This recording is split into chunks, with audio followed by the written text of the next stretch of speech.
अलीगढ़ मुस्लिम university यानी कि जो एएमयू है, उसने अपनी बीएससी नर्सिंग एंड पैरामेडिकल के फॉर्म्स आउट कर दिए हैं। आज की वीडियो में हम डिस्कस करने वाले हैं बीएससी नर्सिंग फ्रॉम एएमयू के बारे में पूरी जानकारी। कब से कब तक डेट रहने वाली है, कितनी एप्लीकेशन फॉर्म की फीस लगेगी, कब आपका एग्जाम होगा, कितने सब्जेक्ट्स आएंगे, कौन कौन लोग भर सकते हैं, सेंटर कहाँ पड़ेगा, सब कुछ आज के वीडियो में हम डिस्कस करेंगे AMU BSc nursing entrance exam के बारे में। So let's go. Hello everyone, welcome to Spark Up Classes. This is Suman Yadav.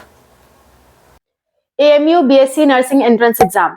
अगर आप अलीगढ़ मुस्लिम यूनिवर्सिटी से बीएससी नर्सिंग का कोर्स करना चाहते हो तो आपके लिए फॉर्म आउट हो चुका है। बीएससी नर्सिंग के भी फॉर्म आउट हो चुके हैं और पैरामेडिकल के भी फॉर्म आउट हो चुके हैं। अगर आपको पैरामेडिकल की जानकारी चाहिए कि पैरामेडिकल के कौन कौन से कोर्स होते हैं, उसकी क्या डेट्स है, उसकी क्या जानकारी है, तो आप कॉमेंट में मेंशन कर देना एएमयू पैरामेडिकल, तो मैं उस पर भी बहुत जल्द आपके लिए वीडियो ला दूंगी। फिलहाल ये वीडियो है बीएससी नर्सिंग वालों के लिए जो कि एएमयू अलीगढ़ मुस्लिम यूनिवर्सिटी से बीएससी नर्सिंग का कोर्स करना चाहते हैं। लड़का और लड़की दोनों ही लोग एलिजिबल हैं, चाहे आप लड़का हो या लड़की हो, दोनों ही लोग एलिजिबल हैं। यहाँ पे जो आपकी एज लिमिट है वो मिनिमम 17 साल और मैक्सिमम 35 ईयर्स तक होनी चाहिए। इससे ज्यादा अगर आप हो तो आप एलिजिबल नहीं हो इस एग्जाम को देने के लिए। ठीक है, इस एग्जाम को 12th पास बच्चे भी दे सकते हैं। अगर आपका 12th अभी चल रहा है और बाद में आप पास आउट हो गए तो भी दे सकते हो। अगर आप फेल हो गए हो और कंपार्टमेंट एग्जाम का वेट कर रहे हो तो भी आप दे सकते हो। ठीक है, आप सभी लोग एलिजिबल हो। लेकिन जो बच्चे फेल हो चुके हैं वो अगर एग्जाम देंगे और एग्जाम देने के बाद इस एग्जाम में पास हो जाते हैं लेकिन 12th वाले एग्जाम में वो फेल ही रह जाते हैं बाद तक भी, तो उनका एडमिशन नहीं होगा। आपको 12th का एग्जाम अपना क्लियर करना होगा जिस भी सब्जेक्ट से आप फेल हो। ठीक है, जानते हो ना आपकी 12th अगर फेल हो जाते हो तो आप दोबारा कंपार्टमेंट एग्जाम या ओपन बोर्ड से एग्जाम दे करके उस सब्जेक्ट में पास हो सकते हो जिस सब्जेक्ट में आप फेल हुए हो। तो इसी तरह से अगर आपने अभी फॉर्म भर रखा है लेकिन अभी आपके उस फॉर्म का रिजल्ट नहीं आया है तो भी आप इस एग्जाम के लिए एलिजिबल हो, आप ये एग्जाम दे सकते हो। फिर वो वाला जब रिजल्ट आए तो रिजल्ट यहाँ पे लगा देना।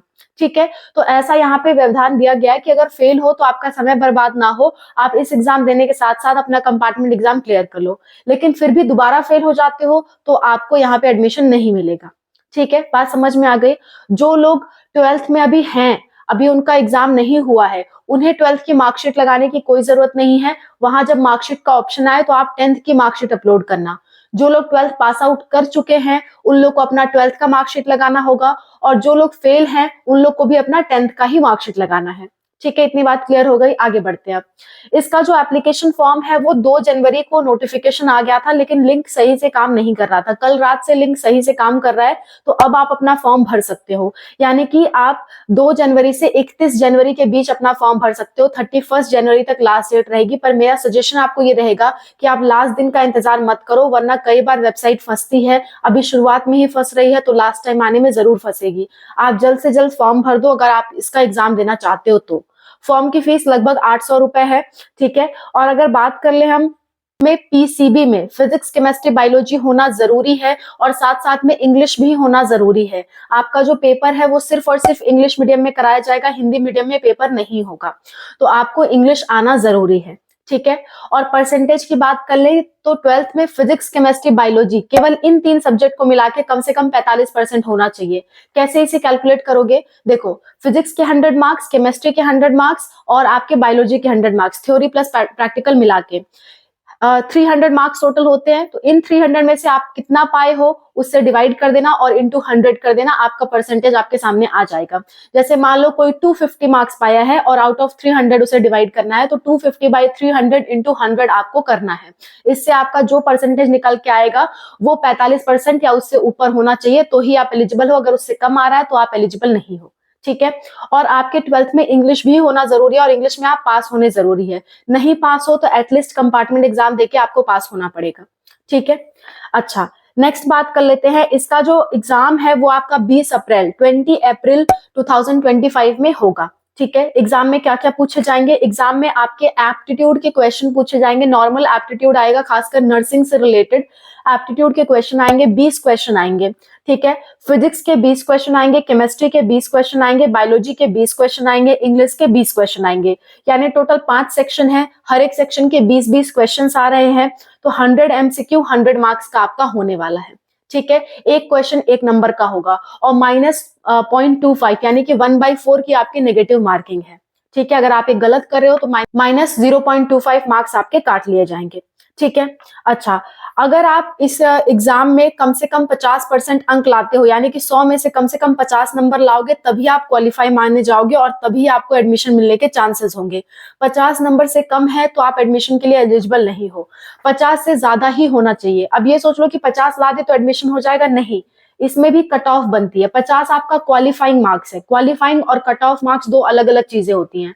क्वालिफाइंग मतलब 50 लाओगे तब तो काउंसलिंग करा सकते हो, 50 नहीं लाओगे तो काउंसलिंग में पार्टिसिपेट भी नहीं कर सकते आप। ठीक है, बात समझ में आ गई। अच्छा, नेक्स्ट बात, पीडब्ल्यूडी अगर आप हो तो आप 40% अंक भी लाते हो, यानी कि 40 नंबर भी लाते हो तो भी चलेगा, कोई प्रॉब्लम वाली बात नहीं है। और इसमें सिर्फ और सिर्फ 12th का ही सिलेबस पूछा जाएगा। पहले कुछ साल पहले तक 11th प्लस 12 दोनों का पूछा जाता था, लेकिन प्रेजेंट टाइम में सिर्फ और सिर्फ 12th का पूछा जा रहा है, पिछले साल से लेकर के। सो इस साल भी सिर्फ और सिर्फ 12th का ही सिलेबस आने की पूरी पूरी संभावना है। सो आप फिजिक्स, केमिस्ट्री, बायोलॉजी अपना 12th का सबसे अच्छे से तैयार करो और जितना हो सके एप्टीट्यूड और इंग्लिश के लिए भी प्रिपेयर कर लेना अप्रैल में। ठीक है, 20 अप्रैल को आपका एग्जाम होना तय है। क्लियर है? तो ये सारी बातें हैं। एक और बात, आपका जो एग्जाम सेंटर है वो सिर्फ और सिर्फ यूपी के अलीगढ़ डिस्ट्रिक्ट में पड़ेगा और कहीं नहीं पड़ेगा। आप कहीं और से बिलोंग करते हो, आप ये सोचो कि हम अपने घर के पास सेंटर डाल दें, तो अवेलेबल ही नहीं है। सिर्फ और सिर्फ अलीगढ़ में सेंटर अवेलेबल है। ठीक है, और इसे सिर्फ और सिर्फ यूपी के बच्चे ही भर सकते हैं, बाहरी बच्चा कोई नहीं भर सकता। और इसमें सीट्स की बात करें तो केवल एक ही कॉलेज है, अलीगढ़ मुस्लिम यूनिवर्सिटी जो यूनिवर्सिटी है, सिर्फ उसी में आपको एडमिशन मिलेगा इस एग्जाम से, बाकी किसी कॉलेज में नहीं मिलेगा।